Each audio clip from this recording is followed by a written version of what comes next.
पहले जो कि गोदी मीडिया, फिर गोदी यूट्यूबर्स और अब जो कि मार्केट में आ गए गोदी टीचर्स। वैसे तो ये गोदी टीचर्स काफी लंबे टाइम से हैं, लेकिन लोगों की नजरों में 2020 के बाद आए। देखिए, हमें प्रॉब्लम नहीं है कि ये गवर्नमेंट की तारीफ करते हैं या फिर दिन रात गवर्नमेंट की चाटुकारिता करते हैं, इस चीज से हमें बिल्कुल भी प्रॉब्लम नहीं है। लेकिन प्रॉब्लम इस चीज से है, जो देश के रियल इश्यूज हैं उनसे आप ध्यान भटकाकर आप जो कि दिन रात गवर्नमेंट की चाटुकारिता करने में लगे रहते और जो इंपॉर्टेंट टॉपिक्स हैं उनको इग्नोर कर देते हो।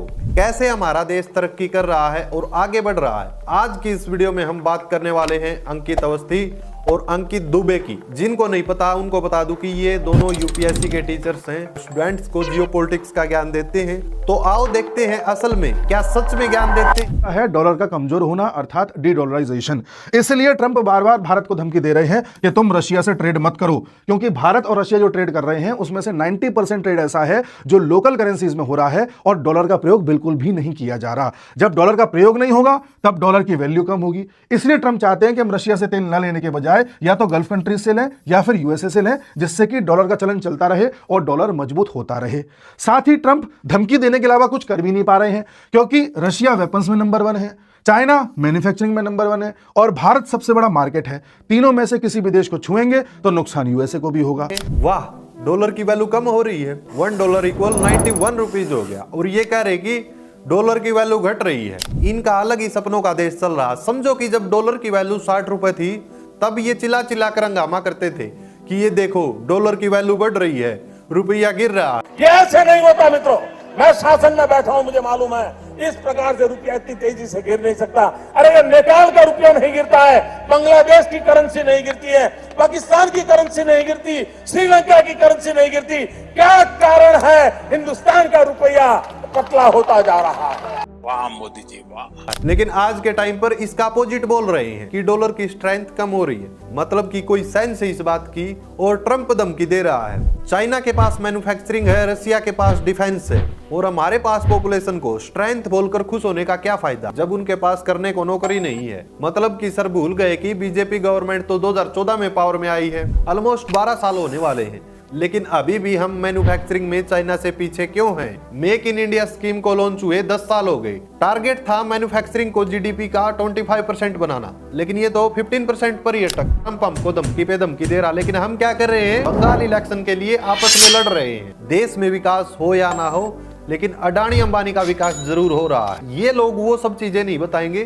क्योंकि इससे यूथ को पता चल जाएगा कि 12 साल से हम यही नैरेटिव लेकर बैठे हैं कि हिंदू खतरे में है, हम खतरे में हैं। 2024 में वेनेजुएला में इलेक्शन हुए थे, जिसमें एक बार फिर से मेडुरो जीत करके राष्ट्रपति बने थे। अब चूंकि यूएस इनको पसंद नहीं करता था, तो यूएस ने इनको हटाने के लिए पूरा एक गेम प्लान तैयार किया, जिस गेम प्लान के तहत एक नैरेटिव चलाया गया कि भाई ये तो वोट चोरी करके जीते हैं। लिटरली वोट चोरी का नारा लगाया गया था और इनके इलेक्शन को एक फ्रॉड इलेक्शन बताया गया था। यह वही स्क्रिप्ट है जो शेख हसीना के लिए भी दोहराई गई थी कि वो भी वोट चोरी करके जीती हैं, वो डिक्टेटर हैं, सब पर दमन करती हैं, सभी की आजादी छीनती हैं। वही नैरेटिव चलाया था। ऐसा ही नैरेटिव पाकिस्तान में चलाया था और इमरान खान को जेल में डाला था। ऐसा ही नैरेटिव श्रीलंका में चलाया था। इसी तरह से सत्ता परिवर्तन होता आया है और ऐसा ही वेनेजुएला में किया गया था। और इसके साथ ही जिस तरह से शेख हसीना को हटा करके नोबेल पीस पुरस्कार विजेता मोहम्मद यूनुस को वहां पर बिठाया गया, उसी तरह वेनेजुएला में भी जो अपोजिशन लीडर हैं मारिया कोरिना, इनको भी पिछले साल नोबेल पीस पुरस्कार दिया गया और इनको भी एक बड़े लीडर की तरह प्रोजेक्ट किया जाने लगा, जिससे कि मेडुरो को हटाने के बाद इनको सत्ता में बिठाया जा सके। सेम स्क्रिप्ट फॉलो होती है और ऐसी ही स्क्रिप्ट भारत में भी दोहराई जाती है। भारत में भी वोट चोरी वोट चोरी वोट चोरी चलाया जा रहा है। याद कीजिए, जब से नेपाल में जेंजी प्रोटेस्ट हुआ है उसके बाद से ही राहुल गांधी जेंजी करने लगे हैं। भारत में भी मोदी जी को डिक्टेटर बताया जाता है। सेम वही पैटर्न फॉलो होता है, लेकिन ब्रेन वॉश लोग समझ नहीं पाते हैं कि ये किस तरह से अंतरराष्ट्रीय ताकतें हमारे देश को अस्थिर करने का प्रयास कर रही हैं। कितना बाइस है, देख लिया होगा ना कि वोट चोरी चीज पहले तो हुई नहीं ना। मैं आता हूं उस पर, बांग्लादेश की शेख हसीना डिक्टेटर नहीं थी क्या? मतलब सर थोड़ी सी तो शर्म करो ना। जिस तरीके से शेख हसीना प्रोटेस्टर्स को हैंडल कर रही थी या फिर रिजर्वेशन कोटा के अगेंस्ट थे, और इन्हीं चीजों से पता चल रहा कि वो कितनी डिक्टेटर थी। डिक्टेटर का क्या मतलब है? जो लोग आपके अगेंस्ट हो उनको एंटी नेशनलिस्ट या फिर फॉरेन फंडेड बोल दो, ताकि गवर्नमेंट पर उंगली ना उठे और आवाज को दबा दो। अगर फिर भी आवाज ना दबे तो पुलिस फोर्स का सहारा लो। सेम चीजें वही कर रही थी। और नेपाल पर आए तो वहां भी हालात बहुत खराब थे। अरे एडिटर, उनके नेताओं के बच्चे वो बाहर देश में मस्ती कर रहे हैं और नेपाल के बच्चे तड़प रहे थे। वैसे इधर भी कुछ ऐसा ही सीन है खैर छोड़ो, वापिस से एंटी नेशनल करके बोलेंगे, फिर फॉरेन से फंडिंग आ रही है, ऐसा कहकर बोलोगे तो अब पब्लिक बेवकूफ नहीं है। इस देश की पब्लिक समझ चुकी है कि कौन झूठ बोल रहा, कौन सच बोल रहा, क्योंकि इस देश के हालात देश की पब्लिक देख रही है कि किस तरीके से हर रोज देश में नए इशूज हो रहे हैं। इस देश के लोगों को पता चल चुका कि उनके लिए क्या सही है और क्या गलत। खैर छोड़ो, तुम जैसे गोदी यूट्यूबर्स या गोदी टीचर्स इन चीजों को काउंटर नहीं कर पाओगे। डोनाल्ड ट्रंप एक टाइम पर कह रहे थे कि भारत की इकोनॉमी तो डेड इकोनॉमी है, और हमारे देश में भी एक विपक्ष के नेता हैं जो इनकी इस बात से सहमत थे, क्योंकि वो इनकी हर बात से सहमत होते हैं।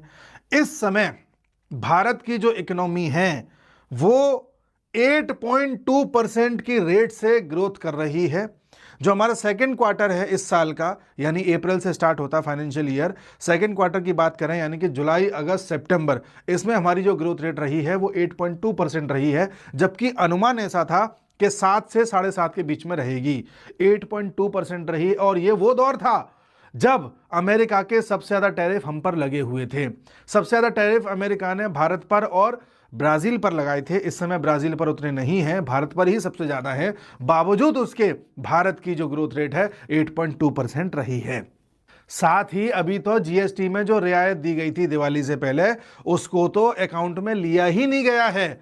जो अगले क्वार्टर की ग्रोथ रेट आएगी उसको जब आप देखेंगे तो चौंक जाएंगे। और अमेरिका जो ये कोशिश कर रहा था कि हम पर टैरिफ लगा करके हमसे बार्गेनिंग कर लेगा, ट्रेड डील में हमसे अलग अलग प्रकार की छूट ले लेगा, ऐसा अब कुछ भी होता नजर नहीं आ रहा है। जिस ट्रंप को ये लग रहा था कि वो भारत की इकोनॉमी को डुबा देगा, इस समय अगर वास्तव में देखा जाए तो अमेरिका में ही महंगाई आई हुई है। धीरे धीरे वहीं की इकोनॉमी अब फंसती चली जा रही है और भारत तो अपनी इकोनॉमी को लेकर के आगे बढ़ता चला जा रहा है।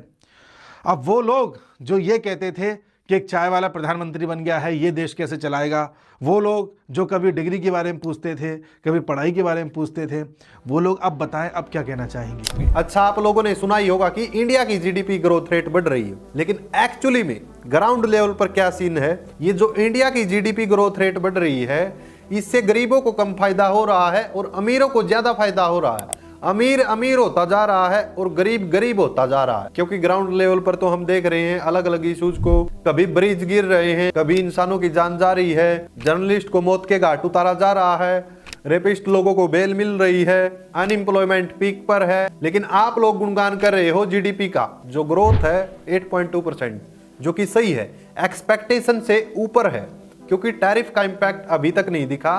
क्योंकि ट्रंप ने 27 अगस्त 2025 को इंडिया पर 25% टैरिफ लगाया रशियन ऑयल के लिए, बाद में डबल करके 50% कर दिया, जो कि एक्सपोर्ट्स को हिट कर रहा है। दूसरा, अमेरिका में महंगाई बढ़ नहीं रही है। दिसंबर 2025 में 2.7% थी, सेम एज नवंबर, और कोर इन्फ्लेशन 2.6% पर गिर गई, जो कि एक्सपेक्टेशन से बिल्कुल कम है। और तीसरा, चाय वाली बात बोलनी पड़ेगी कि देखो, किसी को यही प्रॉब्लम नहीं है कि चाय वाला पीएम बन गया। ऐसे कैसे? सभी को पता है कि चाय वाले ने देश का नाश कर दिया, कोई काम छुटा नहीं होगा, इसलिए इमोशनल गेम खेलता कि चाय बेचने वाला पीएम बन गया। हाँ ठीक है, बन गया, लेकिन कम से कम काम तो अच्छे करो ना कि धर्म के ऊपर लोगों को गुमराह करो। और आजकल देश में अलग ही फैशन चल रहा है, जो कोई भी सवाल पूछे उसी के ऊपर एफआईआर। ये जो सारा दिन बांग्लादेश पाकिस्तान करके चिल्लाते हो, कभी चाइना से भी कंपटीशन करो, कभी हमारे देश के अंदर की प्रॉब्लम्स भी देखो। आपको वो चीज नहीं दिखी जब अभिनव अरोड़ा जैसे बच्चे को गवर्नमेंट अवार्ड देती है, लेकिन वही एक 14 साल का बच्चा देश के मुद्दों पर बात करता तो उस पर एफआईआर हो जाती है। ये बंदा ना तो असली मुद्दों पर बात करता और असल में एक बहुत बड़ा पलटूराम है। देखिए, जब ऑपरेशन सिंदूर के टाइम पर मोदी जी विदेश यात्रा पर गए थे, तब क्या बोल रहा था। और अभी प्रधानमंत्री मोदी 5 देशों की यात्रा पर निकले हुए हैं, जो बताया जाता है कि अब तक की सबसे बड़ी विदेश यात्रा उनकी है। इसमें कई देश ऐसे हैं जो छोटे छोटे से हैं। कई लोगों का कहना यह है कि इन छोटे देशों में जाकर के क्या होगा, लेकिन जब हमने अध्ययन किया, अच्छे से इस चीज की जांच पड़ताल करी, तो ये पाया कि मोदी जी इस समय निकल पड़े हैं चाइना को घेरने के लिए। आप लोग बोलोगे कि सही है, ऑपरेशन सिंदूर के टाइम चाइना को जवाब देना जरूरी था, और फिर ये बंदा एससीओ समिट में क्या बोल रहा, देखिए। तस्वीरें आपको याद होंगी, ये एससीओ समिट की तस्वीरें हैं, जहां पर तीनों ही राष्ट्राध्यक्ष वार्तालाप करते हुए दिख रहे हैं। मोदी जी की जो केमिस्ट्री है पुतिन के साथ, वो भी काफी वायरल रही। किस तरह से दोनों वॉक कर रहे हैं, बातचीत कर रहे हैं, हर मुद्दे पर एक दूसरे के साथ चीजें साझा कर रहे हैं, सबने देखा था। ये जो तारीख है, ये 30-31 अगस्त के आसपास की तारीख है। एक तरफ एससीओ समिट चल रही है, कई सारे देश आए हुए हैं, खबरें सुर्खियों में हैं। उधर अमेरिका का जो ट्रंप है, वो चिढ़ रहा है इन चीजों से क्योंकि उसे लगता है कि ये तीनों देश साथ ना आ जाए, अगर ये साथ आ गए तो उसकी हेगड़ी निकल जाएगी। वाह मेरे भाई, चाइना को जवाब दे रहे हो तब भी मास्टर स्ट्रोक, और चाइना के साथ मिल गए तब भी मास्टर स्ट्रोक। यानी कि सेल्फ रिस्पेक्ट नाम की कोई चीज ही नहीं। अंधभक्ति में इतना भी पागल मत हो कि मोदी जी ने किया होगा तो सही ही किया होगा। कि ऐसे ही इसने कुछ टिप्पणी की थी वन नेशन वन इलेक्शन के ऊपर। वन नेशन वन इलेक्शन का मतलब है, जैसा कि आजकल आप देखते हैं लोकसभा का चुनाव कभी होता है, विधानसभाओं का कभी और समय पे होता है, लोकल चुनाव किसी और टाइम पर होते हैं, और लगभग हर साल हमारे देश में 5-6 स्टेट ऐसे होते हैं जिनमें चुनाव होते हैं। इन चुनावों की वजह से देश के कई सारे लीडर्स इन चुनावों में ही लगे रहते हैं, रैली करने में, जनता को कन्विंस करने में, यात्राएं करने में। इसकी वजह से क्या होता है, जो लीडर्स होते हैं उनका जो काम काज का टाइम होता है वो इसमें वेस्ट होता है, पहला पॉइंट। दूसरा, जितने भी लोग इसमें ड्यूटी देते हैं, जनरली जब भी इलेक्शन होते हैं तो जितने भी टीचर्स लोग होते हैं सरकारी स्कूल के, उन लोगों की ड्यूटी लगती है। इसका कहना कि अपने देश में 5 साल में इलेक्शन होते रहते हैं और उस इलेक्शन के दौरान नेताजी रैलीज करते रहते हैं। जो नेता रैलीज वगैरह करते रहते हैं उससे टाइम वेस्ट होता है और ऐसे में वो काम नहीं कर पाते। देखो, पहली बात तो नेता को काम करने के लिए 5 साल मिलते हैं। आपको इलेक्शन के टाइम पर ही काम करने की याद क्यों आती है? और जिस पोस्ट के लिए इलेक्शन हो रहे हैं उसके कैंडिडेट को इलेक्शन करने के लिए अलो करना चाहिए, ना कि बीएमसी के इलेक्शन में पीएम चले गए रिलीज करने के लिए। ये बिल्कुल गलत है। और मैं बताता हूँ BJP one nation one election क्यों बोल रही है, क्योंकि इनको डायरेक्ट मोदी के नाम पर वोट लेने, ना कि कैंडिडेट के नाम पर जो कि इलेक्शन में खड़ा है। और इससे नुकसान ये है कि कैंडिडेट कैसा भी हो, उसकी छवि कैसी भी हो, वो ईमानदार हो या फिर भ्रष्ट हो, मोदी जी के नाम पर लोग उसको वोट दे ही देते हैं। लेकिन हर जगह ऐसा नहीं होता। पॉइंट नंबर 2, एक ही बार में पूरे देश में खतरे वाला नैरेटिव करा देंगे, फिर पूरा देश अपने पास। लोकल मुद्दों से पब्लिक को डाइवर्ट करो। क्या करोगे इंफ्रा का, क्या करोगे जॉब्स का? क्या फर्क पड़ता है महंगाई से, क्या फर्क पड़ता है जीएसटी से?